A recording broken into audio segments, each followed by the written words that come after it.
اعوذ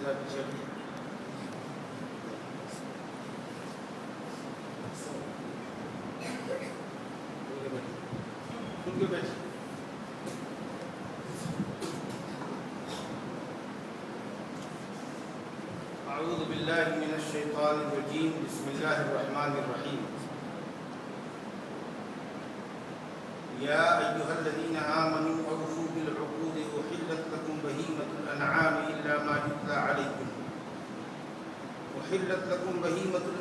الا ما یتلی علیکم غیر محل الصید وانتم حرم ان اللہ یحکم ما یرید یا ایہا الذین آمنوا لا تحلوا شعائر اللہ ولا الشہر الحرام ولا الهدي ولا القلائد ولا آمين البيت الحرام يبتغون فضلا من ربهم ورضوانا وإذا حللتم فاصطادوا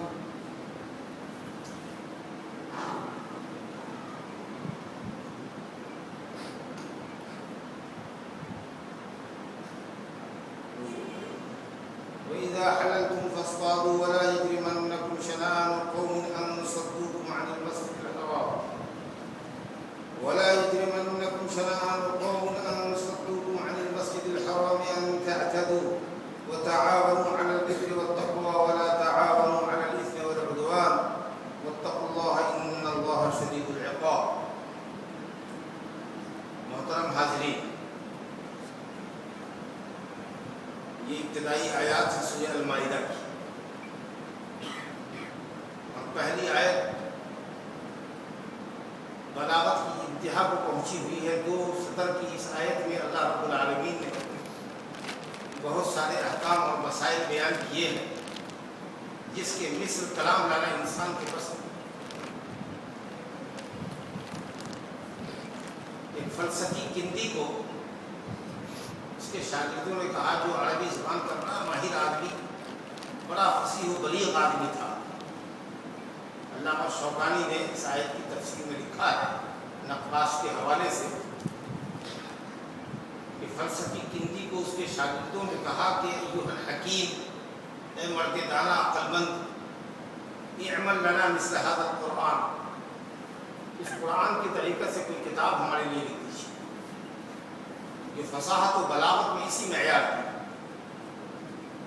اس نے کہا کہ کچھ چیزیں میں وضع بنانے کی کوشش کروں گا.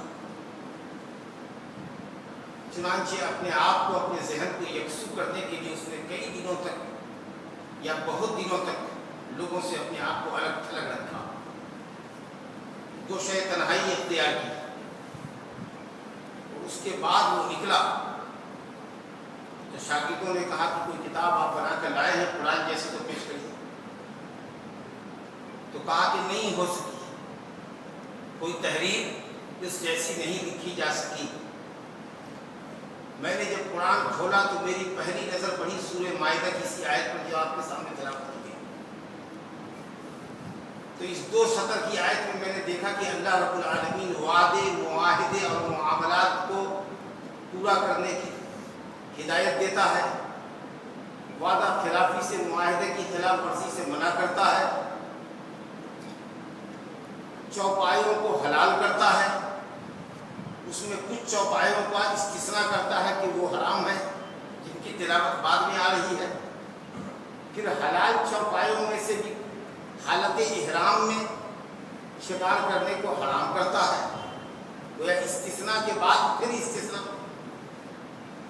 اور اس کے بعد وہ اپنی حکمت اور اپنی قدرت کا اظہار کرتا ہے. یہ 2 سطر کی آیت میں اتنے سارے بیانات، میں تو دیکھ کر اس آیت کو دنگ رہ گیا. مجھ سے ایک آیت بھی نہیں بن سکی، اور نہ دنیا میں کسی انسان کے بس میں ہے کہ قرآن جیسا کوئی کلام وضع کرے. اللہ تعالیٰ ارشاد فرماتا ہے، ایمان والو، اوفوا بالعقود. عقود جمع ہے عقد کی. عقد مانے گرہ. جن باتوں پر گرہ باندھتے ہو، یعنی کسی سے پختہ معاہدہ کرتے ہو، معاملہ کرتے ہو، لین دین کرتے ہو، اور اس معاہدے کے اندر وہ معاہدے بھی داخل ہیں جو بندہ رب تعالیٰ سے کرتا ہے. جب اس نے کلمہ کا اقرار اسلام کو قبول کر لیا تو بندے اور رب کے درمیان ایک معاہدہ ہوا، ایگریمنٹ ہوا۔ جب ہم نے محمد رسول اللہ کی رسالت کی گواہی دے دی تو ہمارے درمیان، امتی کے درمیان اور رسول اللہ صلی اللہ علیہ وسلم کے درمیان ایک معاہدہ ہوا کہ اللہ کی خالص توحید پر اور اس کی خالص بندگی پہ قائم رہیں گے، مصطفیٰ صلی اللہ علیہ وسلم کی خالص پیروی کریں گے۔ اللہ کی کتاب پر جب ایمان لائے تو وہ معاہدہ ہے ہمارا، اس کی خبروں کی تصدیق کریں گے، عوامر کو بجا لائیں گے، منع کردہ چیزوں سے باز رہیں گے، اخلاق اور آداب اختیار کریں گے، جو مثالیں اللہ نے پیش کی ہیں، بیان کی ہیں، ان مثالوں سے عبرت اور نصیحت حاصل کریں گے۔ اسی طریقہ سے ہمارے معاہدے، ہمارے کچھ حقوق ہوتے ہیں ہمارے ماں باپ کے درمیان، ہمارے درمیان، ہمارے دوستوں کے درمیان، رشتہ داروں کے درمیان، اور ایک عام آدمی جو عام آدمی کے ساتھ معاہدہ کرتا ہے، وعدے کرتا ہے، لین دین کرتا ہے، بیع و شراء کرتا ہے، شادی بیاہ کے معاہدے کرتا ہے، تمام تر معاہدے حقوق کے اندر داخل ہیں۔ اللہ رب العالمین فرماتا ہے کہ جملہ حقوق کو اور جملہ معاہدات کو اور جملہ وعدوں کو اے ایمان والو پورا کرو، کیونکہ ایمان کا یہ تقاضا ہے۔ ایمان والے بدعہد نہیں ہوتے، وعدہ خلاف نہیں ہوتے، معاملات کے پکے ہوتے، بات کے سچے ہوتے۔ گویا معاہدے کی خلاف ورزی گناہ کبیرہ ہے۔ وحلت لکم بہیمۃ الانعام، اللہ رب العالمین انعام کا ذکر کرتا ہے کہ تمہارے لیے بہیمۃ الانعام حلال کیے گئے۔ بہیمہ مانے چوپایا، ایسا جانور جس کی بولی ہم نہ سمجھ سکے۔ انعام جمع ہے نعم کی، نعم کہتے ہیں اونٹ کو، گائے کو، بکری کو، بھیڑ کو۔ ثمانیۃ ازواج، 8 قسم کے جوڑے، نر مادہ ملا کر، اونٹ کے نر مادہ، گائے کے نر مادہ، بکری اور بکرا اور بھیڑ کا نر مادہ، 8 قسم کے جانور بہیمۃ الانعام، چوپائے ہیں جن کو اللہ نے ہمارے لیے حلال کیا ہے۔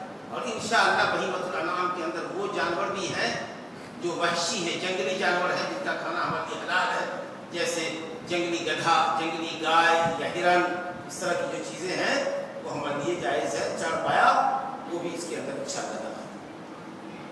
الا ما یتلی علیکم، ان چوپایوں میں سے بھی، بہیمۃ الانعام میں سے بھی کچھ چیزیں تم پر حرام کی گئی ہیں، جن کی تلاوت القریب آئے گی۔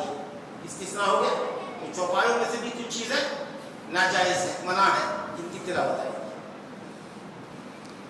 پھر فرما رہا ہے غیر محل الصید، لیکن حالت احرام میں جب حج اور عمرہ کا احرام باندھ رہے ہو تو خشکی کے جانوروں کا شکار مت کرو۔ ان جانوروں کا شکار نہ کرو جو جانور تمہارے لیے عام دنوں میں حلال ہیں، حالت احرام میں تم ان کا شکار نہ کرو۔ استثناء کے بعد پھر استثناء ہو، کچھ جانور چوپائے تو تمہارے لیے حلال ہے، البتہ کچھ جانور جن کی تلاوت ہوگی وہ حرام ہوں گے۔ جو حلال جانور ہیں تمہارے لیے، جن کا شکار کرتے ہو، جنگلی جانور، تو وہ بھی تمہارے لیے حالت احرام میں حرام ہے۔ یہ نہ سمجھنا کہ چوپائے حلال ہے تو اس حکم کا فائدہ اٹھاتے ہوئے اگر کسی جنگلی راستے سے گزرو اور کوئی ہرن سامنے آوے تو حالت احرام میں اس کا شکار کر بیٹھو، ایسا بھی مت کرنا۔ احلت لکم بہیمۃ الانعام، چوپائے حلال کیے گئے ہیں، اس سے غلط فائدہ حالت احرام میں مت اٹھانا۔ ان اللہ یحکم ما یرید، بے شک اللہ جو چاہتا ہے، جو ارادہ کرتا ہے وہ فیصلہ کرتا ہے، لیکن جو چاہتا ہے وہ فیصلہ کرتا ہے، یہ تو ٹھیک ہے کہ کوئی اس کے ارادے کو روک نہیں سکتا، لیکن جب بھی کوئی ارادہ کرتا ہے، کوئی فیصلہ کرتا ہے، وہ فیصلہ ہم انسانوں کے حق میں ہوتا ہے اور حکمت پر مبنی ہوتا ہے۔ اللہ رب العالمین کا کوئی بھی فیصلہ کبھی بھی حکمت سے خالی نہیں ہوتا۔ کتنی باتیں اللہ تعالیٰ نے 2 سطر کی آیت میں بیان کی۔ اگر آدمی غور کرے ان آیتوں کے اندر، اس کی جامعیت کے اندر، تو پکار اٹھے گا کہ یہ کلام رب العالمین۔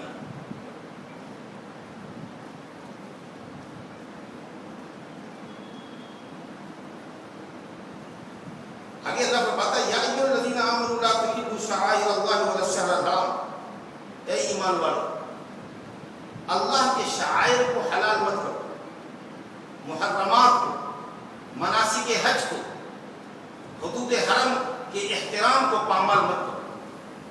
جن چیزوں کو اللہ نے حرام کیا ہے ان کو اپنے لیے حلال نہ سمجھو، جن چیزوں کا احترام اللہ نے واجب فرمایا ہے ان کا احترام ہر حال میں ملحوظ رکھو، ان کو پائمال مت کرو۔ وَلَا الشَّهْرَ الْحَرَامِ، اور شہر حرام کی حرمت کو پائمال مت کرو۔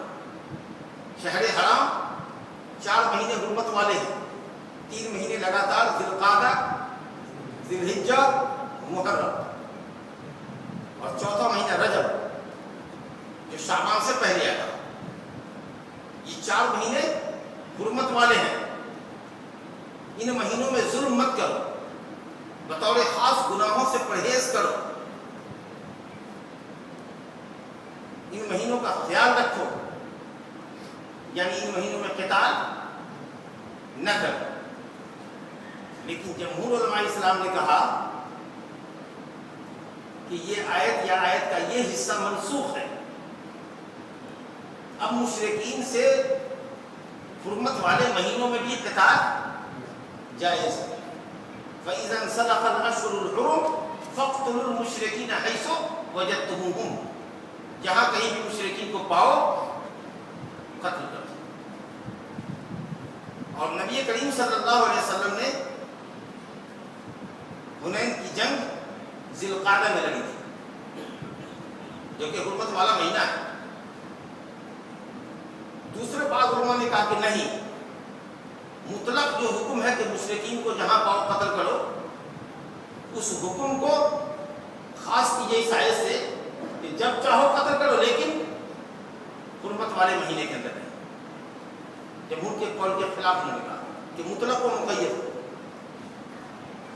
اور بعض علماء نے یہ کہا کہ اگر جنگ حرمت والے مہینے سے پہلے سے چل رہی ہے تو کنٹینیو رہے گی، حرمت والا مہینہ آئے گا تو روکیں گے۔ ہاں، ابتداءً قتال شروع نہیں کریں گے، لیکن اگر پہلے سے جنگ آ رہی ہے تو حرمت والے مہینے میں چلتی رہے گی۔ یہ آفینسو جنگ کے لیے ہے، اقدامی جنگ جس کو کہتے ہیں۔ لیکن اگر دفاعی جنگ ہو، مشرکین آئے ہوں ہم سے لڑنے کے لیے، ہم اپنا ڈیفینس کر رہے ہوں، تو چاہے وہ جس مہینے میں آئیں گے ہم مقابلہ کریں گے، ہم کو ان کے دفاع کے لیے یا ان سے اپنا دفاع کرنے کے لیے ہمیشہ تیار رہنا۔ بہرحال حرمت والے مہینوں کا خیال رکھیں۔ دیکھتے رہیے، وَلَا الْهَدْيَ وَلَا الْقَلَائِدَ، اے لوگو ہدی کا احترام کرو، ہدی کی حرمت کو پامال نہ کرو۔ اور قلائد کی قلادت جمع ہے، ہدی سے مراد وہ معزز جانور، وہ محترم جانور جو حج کرنے والا اپنے ساتھ یا عمرہ کرنے والا اپنے ساتھ، اگرچہ عمرہ کے ارکان میں قربانی نہیں ہے لیکن جا رہا ہے عمرہ کرنے کے لیے تو جانور ساتھ لے لیا، یا پہنچ گیا جدہ تو وہاں سے 1-2 جانور خرید لیا کہ چلتے عمرہ کریں گے اور حرم میں ذبح کر کے مسکینوں کو کھلا دے گا۔ تو یہ ہدی ہے، وہ محترم جانور جو حرم میں ذبح ہونے کے لیے لے جایا جا رہا ہے۔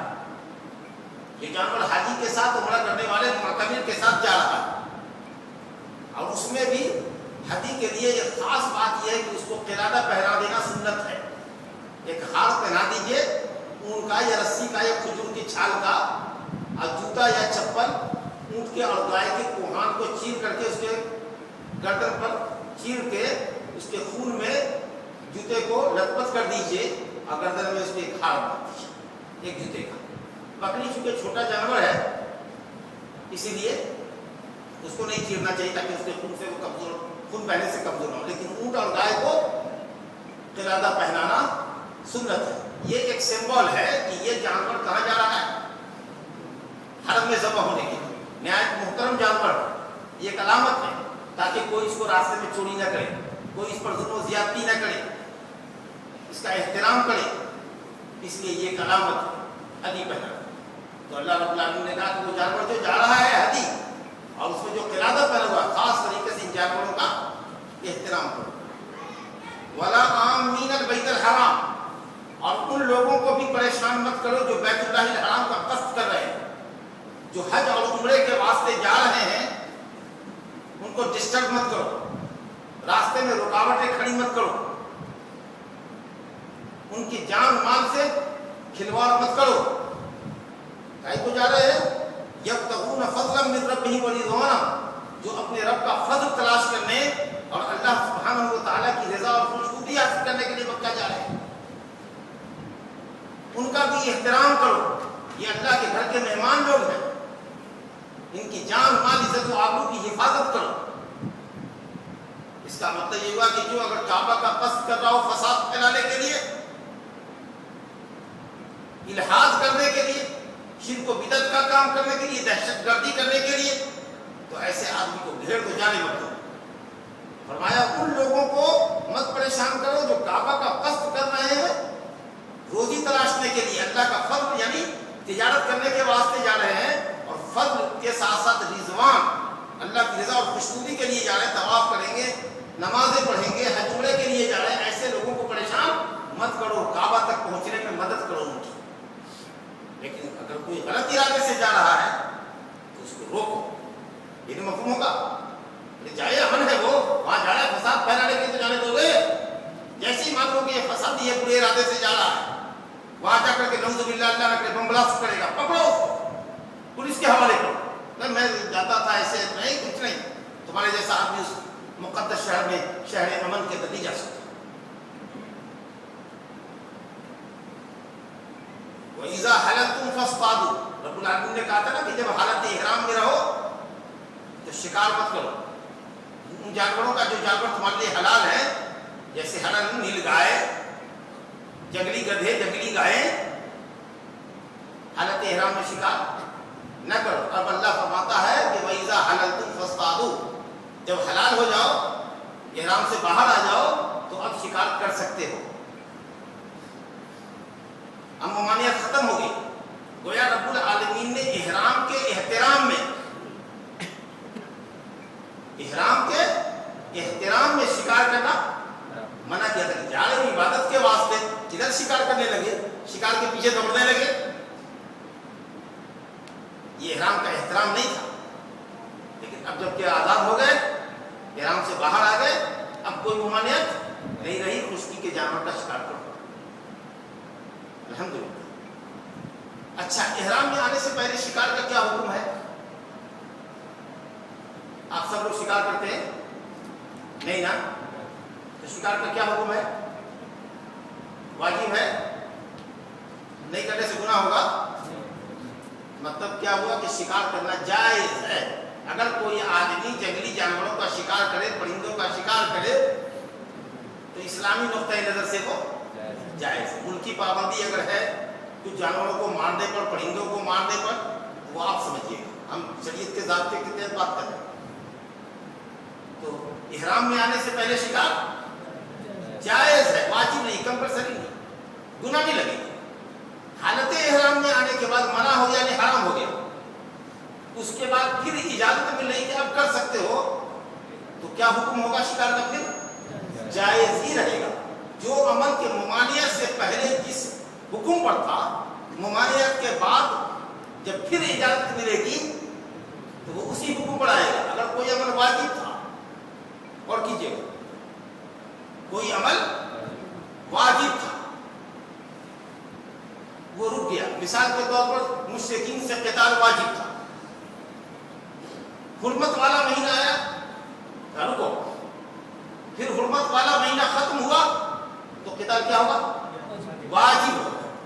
شکار کرنا ہمارے احرام میں آنے سے پہلے جائز تھا، احرام میں آ کر حرام ہوا، ممانعت آئی، ممانعت کے بعد پھر اجازت ہوا کہ شکار کرو، تو کیا حکم لگے گا؟ جائز تھا۔ یہ اصولی قاعدہ فقہ کیا کہ الامر بعد الحظر، حکم، آرڈر ممانعت کے بعد اسی پوزیشن پہ لوٹ جاتا ہے جس پوزیشن پر ممانعت سے پہلے تھا۔ اور زبردست قاعدہ ہے، فقہی قاعدہ ہے۔ وَلَا يَجْرِمَنَّكُمْ شَنَآنُ قَوْمٍ عَلَىٰ أَنْ صَدُّوكُمْ وَلَا يَجْرِمَنَّكُمْ شَنَآنُ قَوْمٍ أَنْ صَدُّوكُمْ عَنِ الْمَسْجِدِ الْحَرَامِ أَنْ تَعْتَدُوا۔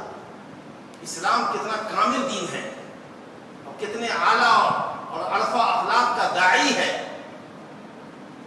کو ملاحظہ کیجیے، کہا کسی قوم سے تمہاری کوئی دشمنی، اور دشمنی وہ بھی نہیں، کسی قوم کی تم سے دینی عداوت، اور اس عداوت کے نتیجے میں ان کا تم کو مکہ پہنچنے سے روک دینا۔ اشارہ کس طرف ہے؟ صلح حدیبیہ کی طرف۔ 14 سا مسلمان کے ساتھ نبی صلی اللہ علیہ وسلم واپس ہوئے، حدیبیہ کے مقام پر مشرکین نے روک دیا، کوئی تدبیر کتنا ہی سمجھانے بجھانے کی تدبیر ہوئی سب ناکام ثابت ہوئی۔ کہا جانور قربانی کے جانے تو کہا وہ بھی نہیں، والہدی معکوفا، وہ بھی گھری رہی، لوگوں کو گھیر دیا۔ کتنا ظلم کیا مشرکین نے، کعبہ کا قصد تھا، اللہ کی رضوان اور رضا اور خوشنودی کے لیے جا رہے تھے، کوئی فساد برپا کرنے نہیں جا رہے تھے۔ ہاں کوئی فسادی مکہ جا رہا ہے اس کو روکو مت جانے دو، جا رہا ہے کہ اللہ کا فضل تلاشتے، روزی تلاشتے، تجارت کرنے جا رہا ہے، عبادت کرنے جا رہا ہے، اس کا روکنا حرام ہے۔ لیکن اس کے باوجود بھی مشرکین نے دادا گیری کی اور جانے نہیں کی۔ اب جب مدینے کے راستے کچھ مشرکین مکہ کو جانے لگے تو مسلمانوں کے دل میں خیال آیا کہ ہم ان سے انتقام لیں، انہوں نے ہم کو حج عمرہ نہیں کرنے دیا تو ان کو بھی مکہ نہیں جانے، ان کی راہیں روک لیں، ان کے جانوروں کو روک نہ جانے دیں۔ اللہ نے کہا کہ نہیں ہے، انہوں نے تم کو اللہ کے راستے سے، اللہ کے گھر کی زیارت سے روک کر گناہ کیا، تم دوسروں کو اللہ کے گھر تک پہنچنے میں مدد کر کے ثواب حاصل۔ دیکھو کسی قوم سے تمہاری دشمنی، اور وہ بھی دشمنی ایسی کہ انہوں نے تم کو انصدوکم لاجل انصدوکم، اس وجہ سے کہ انہوں نے تم کو کعبہ سے روک دیا، تم دوسروں کو کعبہ پہنچنے سے روک دو، تو اگر انہوں نے گناہ کیا تو تم نے بھی تو گناہ کیا۔ اگر انہوں نے تم کو روک کر گناہ کیا تھا تو تم دوسروں کی راہ چھوڑ کر ثواب حاصل کرتے تھے۔ کتنا زبردست استنباط ہے بخاری کا۔ جانے دو ان کو، انتقام مت لو، کیونکہ نیکی کے لیے وہ جا رہے ہیں۔ غور کیجیے، اسلام کا بنیادی اصول یہ نہیں ہے کہ آپ نے اگر ہم پر ظلم کیا ہے تو ہم آپ پر ظلم کریں، یہ اسلام کا اصول نہیں ہے۔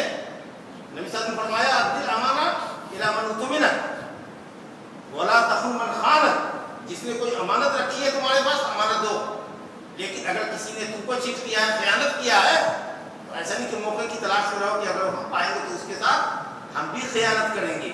اس نے خیانت کر کے گناہ کیا ہے مگر تم اس کی امانت لوٹا کر ثواب پاؤ، کیا اسلام کا نظام ہے؟ اگر کسی نے آپ کی چپل یہاں سے غائب کر دی تو آپ نکلے، آپ نے سوچا کہ اچھا میری چپل اچھی سی تھی، کسی نے لے لیا تو میں بھی کسی کی ایک اچھی سی چپل پاؤں میں لگائے دے دوں۔ یہ اسلام یہ نہیں سکھاتا، ظلم پر تعاون کرنا نہیں سکھاتا۔ اسلام کا بنیادی اصول ہے وتعاونوا علی البر والتقوی ولا تعاونوا علی الاثم والعدوان، بر اور تقوی کے کام پر ایک دوسرے کی مدد کرو، اسم گناہ کے کام پر، معصیت کے کام پر، اور عدوان جان اور مال عزت و آبرو میں زیادتی کے کاموں پر کسی کا تعاون مت کرو۔ ہمارے یہاں بنیاد تعاون کی نیکی اور بر ہے، اگر آپ نیکی پر ہیں ہم تعاون کریں گے، لیکن آپ ہمارے سگے بھائی ہیں لیکن آپ ظالم ہیں، ہم آپ کی مدد نہیں کر سکتے۔ ہاں مدد یوں کر سکتے ہیں کہ اگر آپ ظالم ہیں تو ظلم سے آپ کو روک دیں، لیکن جاہلیت کا دستور تھا کہ نہیں، تمہارا بھائی اگر ظالم بھی ہے تو بھی اس کا سپورٹ کرو، بلائنڈلی سپورٹ کرو، اس لیے کہ تمہارا بھائی ہے چاہے وہ ظالم کیوں نہیں۔ اسلام نے کہا اسی بات کو اسلام نے کیا کہ انصر اخاک ظالما و مظلوما، اپنے بھائی کی مدد کرو چاہے وہ ظالم ہو یا مظلوم۔ کہا یا رسول اللہ مظلوم کی مدد تو سمجھ میں آتی ہے لیکن ظالم کی کیسے مدد کرتے؟ کہا اس کو ظلم سے روک دو، نہ یہ کہ ظالم کا ساتھ دو۔ کیا زبردست بات ہے۔ تو تعاون اور کوآپریشن نیکی کے کام میں ہے، بر اور تقوی کے کام میں ہے۔ بر مانے بھی نیکی اور تقوی مانے بھی نیکی، لیکن جب یہ دونوں لفظ اکٹھے ہو جیسا کہ اس آیت میں ہوا تو بر کے معنی طاعت، عبادت، بندگی کا کام، اور تقوی کے معنی ہوا گناہ کا کام چھوڑنا، نیکی کے کام کرنے پر، اور تقوی معنی بچنا، یعنی گناہ کے کام سے بچنے پر ایک دوسرے کا تعاون کرو۔ سمجھ گئے؟ ولا تعاونوا علی الاثم والعدوان، گناہ کے کام پر، اور عدوان زیادتی کے کام پر، جان اور مال پر اگر کوئی زیادتی کسی کے کر رہا ہے ہرگز اس کا تعاون مت کرو۔ انہوں نے اگر زیادتی کی اور